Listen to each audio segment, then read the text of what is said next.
Hey folks, here we are. We're actually digging in our power line today here at the ranch for my folks' house. So we've done 850 feet of it. We're just finally completing the last 50 out to the power pole. So we'll show you some of what we've been doing, the difficulties with digging in the Ozarks because it's about half rock, and a few little tips and tricks to make your machine dig more efficient.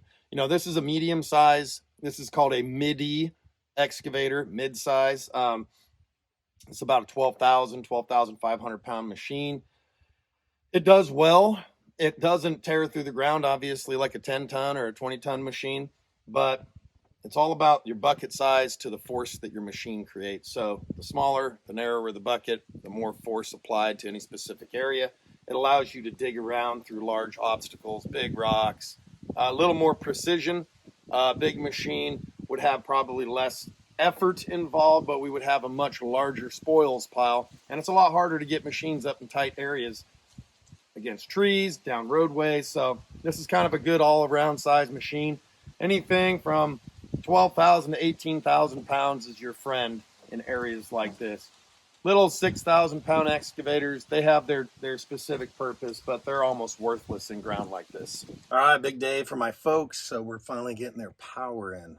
Power companies here, they're going to start laying the cable in the trench. Again, this is a great way to save yourself a ton of money. If you dig the trench, they'll just come lay the wire. I don't know about all electric companies or co-ops that they'll do it, but if that's a possibility, look into it. It'll save you thousands. So they're here. They're going to start unrolling it, and we're going to be getting with it. Yeah, it's a lot of liability if it's not deep enough.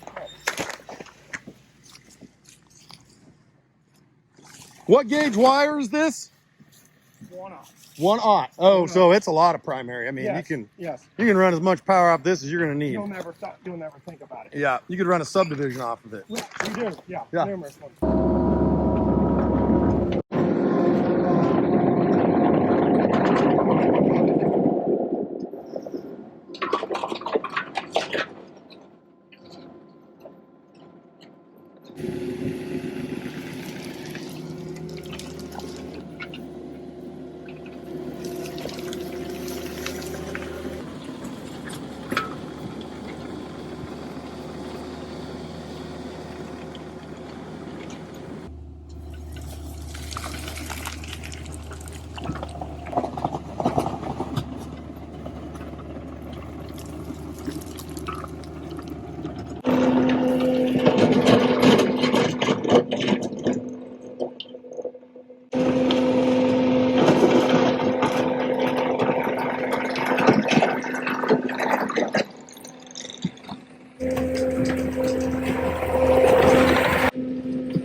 Did you stop videoing?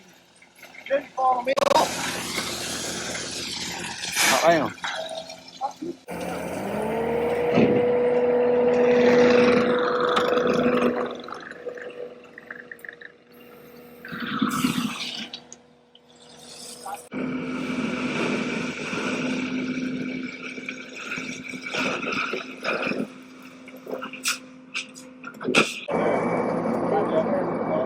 We got to stay center line of road, like over here.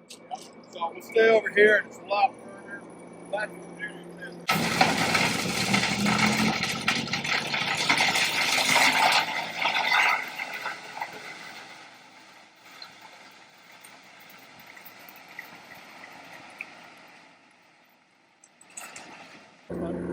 Now there's a soft spot over here, and got into it, and got a little cowboy there for a minute. So we all right? We got her. I'm gonna help the rest of us in.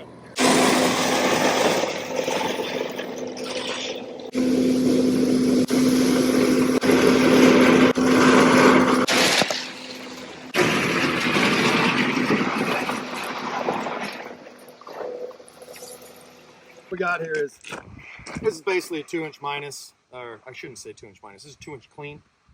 Crushed limestone. And what we got here is kind of a low spot that we filled, but when we filled it, the clay was really dry and powdery. So then of course we got a rain and it turned this really soft. So it's kind of a big fill. So we're putting this down for some sort of base. It'll push into this mud, this clay. Once it dries, it'll be like asphalt. It's a binder. It keeps the stuff from moving. So we're trying to drive this down into this mud to give us a base, and then we'll top it with some, 3/4 minus, something like that. But that's kind of the key. You got to get some bigger rock. I mean, even 3-inch probably would have been better for this, but we're going to have to make it work.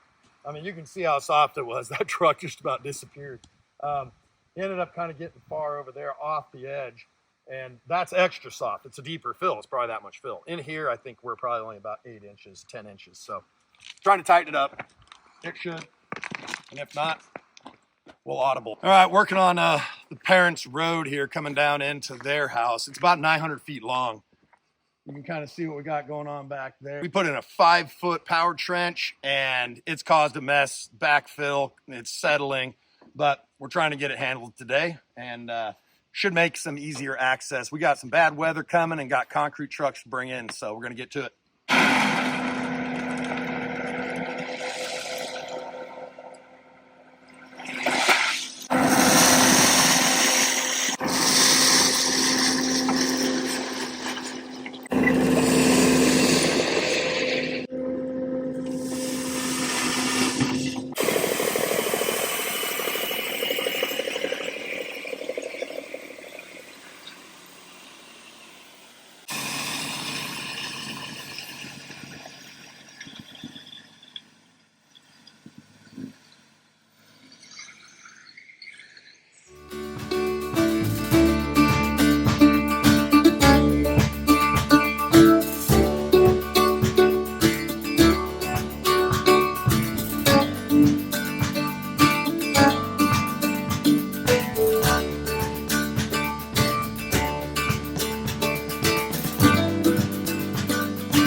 All right, here we go. This is what we're doing today. We're over on the grandparents' build. Got just a little dinky single car garage here associated with their house. Subfloor and foundation. Got a breezeway here. This will be poured, but it's a step down in between. And yeah, this is gonna be a quick and easy one today. Just a little guy. I think it's only like 6-yard pour. Monolithic footing. So we got a monopore. So footing and slab in one shot. We got some bar in the trench. Pretty easy. Going to back the truck across this little trench so we can reach that in, make it real simple. Once he pulls out, we'll just form that in.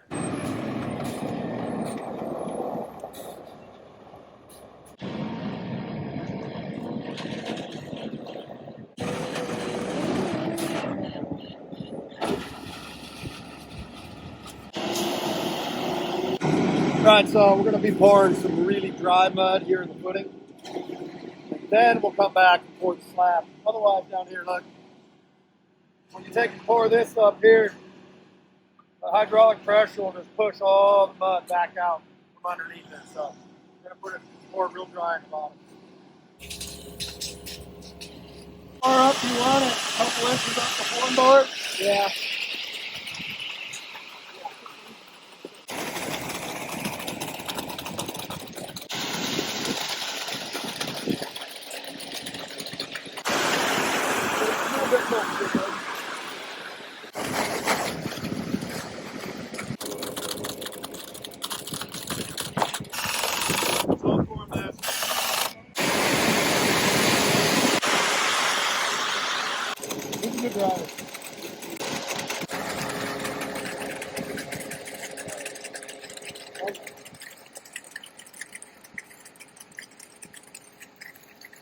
Great, yeah.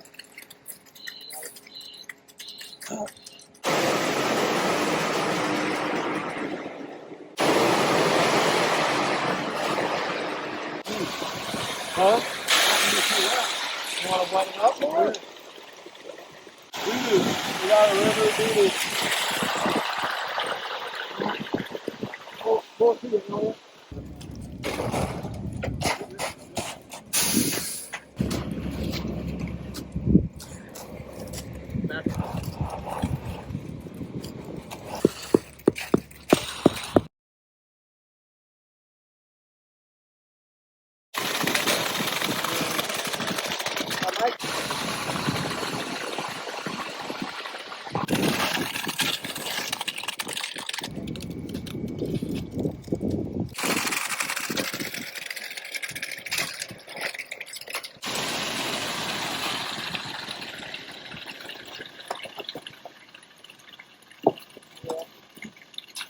Tiptoe through the tulips.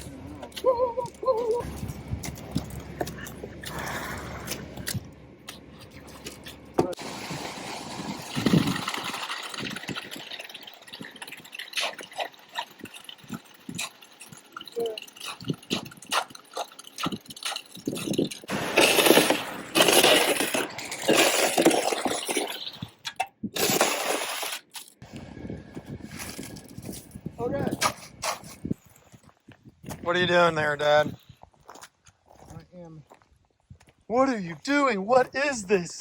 cutting in a taper so that when the storm hits, it doesn't pour water into my flat garage slab. There you go.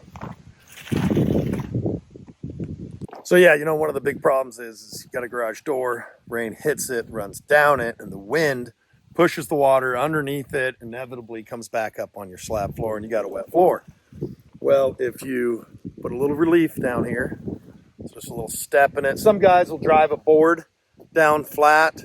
We've done that. We didn't have a 2x6 ready, so he's just putting a beveled edge on this. So the garage door comes down, makes a seal, and it's sloping away so the water won't run underneath it. So think about that if you're pouring a slab. So what's a bull float? Tell everybody, what's a bull float for? Bull float is to When do you use your bull float? Tell us that first. when? Yeah, when is a bull float used? Right after you tamp it. There we go. Yep. This is like, think of a grader, all right? A road grader. That's what your bull float does. This is starting to go. And it'll cut. You can take and put the front edge of that down, and it'll shave a high spot off and push it, and then you can hence float it into a low spot. Anyway, so your jitterbug or your tamp, all that does is wiggles the concrete and mechanically pushes the rock or your aggregate down just below the surface, so you have just a thin layer of cream.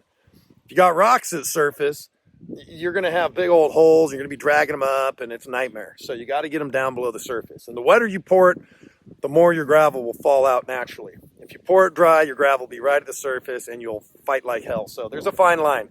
People that pour concrete know what they're doing. They know what I'm talking about. But anyway, so that's what he's doing now. He's just basically grading it in multiple directions.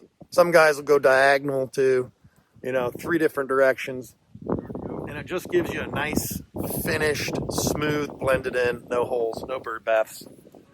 You can tell if someone knows what they're doing. When it rains on a slab, if it holds water in little pools, they pulled too much out. So you're going to want to probably run them on these ridges again, my direction, Dad. Yep. Okay. Can definitely see a couple little high spots, but looking good. Yeah, it's starting to go. Yep. It's starting to go right now. You got knee boards? No. What are you going to do about knee boards? Okay. Yeah. Need another pole? Here you go.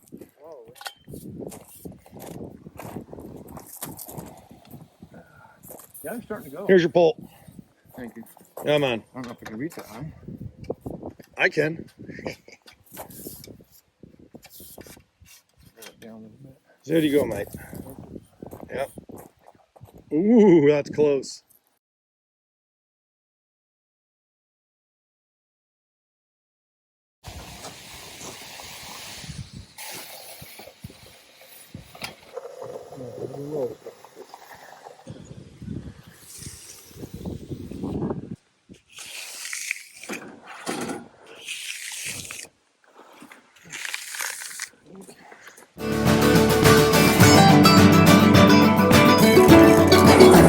Bye.